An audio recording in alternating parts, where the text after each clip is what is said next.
Need to change from Google to Safari on iPhone? Then it's pretty simple and a quick process.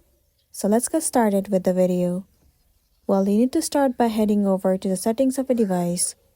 Once you're inside the settings, scroll all the way down to the bottom and head over to Apps. Inside Apps, search for the application Safari and then move into it. So once you're in the space, you can see the option where it says Default Browser. Click on it. Well, if the default browser app is set to Google, then all you gotta do is you have to select Safari, and then your default browser will be set to Safari instead of Google. Also, if you go back, you should see the option of search engine. Click on it.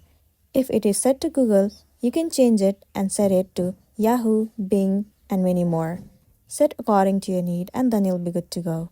So that's the end of the video. If this video helped you, give it a like and check out our next tutorial. Thank you.